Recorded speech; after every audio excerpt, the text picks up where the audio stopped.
Hi అండి. ఎలా ఉన్నారు అందరూ? ఈరోజు జుట్టు కుదుళ్ళు గట్టిగా ఉండి, జుట్టు ఊడిపోకుండా ఉండటానికి, జుట్టు మృదువుగా కూడా ఉండటానికి షాంపూ తయారు చేస్తాను చూడండి. ముందుగా కుంకుడుకాయలు 50 గ్రాములు, సీకాయలు 50 గ్రాములు, ఉసిరికాయలు 50 గ్రాములు, అవిసె గింజలు 40 గ్రాములు, భృంగరాజు 15 గ్రాములు, మందార పూలు 10 గ్రాములు, రోజ్మేరీ 50 గ్రాములు, మెంతులు 50 గ్రాములు తీసుకోవాలి.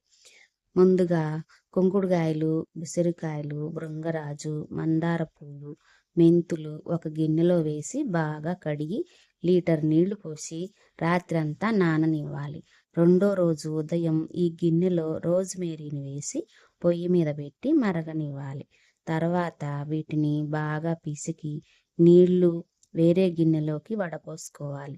రెండోసారి కూడా లీటర్ నీళ్లు పోసి పొయ్యి మీద మరగబెట్టి నీళ్లు వడకట్టుకోవాలి. తర్వాత అవిసె గింజల్లో 1/2 లీటర్ నీళ్లు పోసి పొయ్యి మీద బాగా కాగబెట్టాలి. అది చిక్కబడుతుంది. దీన్ని ఈ కుంకుడుకాయ మిశ్రమంలోకి వడకట్టుకోవాలి. తర్వాత జుట్టు షైనీగా ఉండటం కోసం ఇందులో గ్లిజరిన్ కలుపుకోవాలి. ఈ గ్లిజరిన్ కూడా వెజిటబుల్ గ్లిజరిన్, ఎటువంటి వాసన ఉండదు. దీన్ని బాగా కలుపుకుంటే నొరగొస్తుంది. ఇందుట్లో చిక్కగా ఉండటం కోసం బాదం గమ్ కలిపాను. ఈ క్లిప్ ఎక్కడో మిస్ అయింది, సారీ. ఈ మిశ్రమం అంతా కలిపి నొరగ లేకుండా ఉండటం కోసం ఒకరోజు కదిలించకుండా ఉంచండి. రెండో రోజు చూడండి షాంపూ ఎంత చిక్కగా ఉందో. ఇది వాడుకుంటే మీ జుట్టు కుదుళ్ళు గట్టిగా ఉంటాయి, ఇంకా ఊడిపోదు, మళ్ళీ చాలా షైనీగా ఉంటుంది.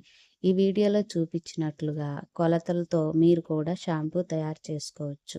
ఇది 3 రోజులు పడుతుంది, మాకు టైం ఉండదు అనుకుంటే మా వాట్సాప్కు ఆర్డర్ పెట్టుకోండి, మేము పంపిస్తాము.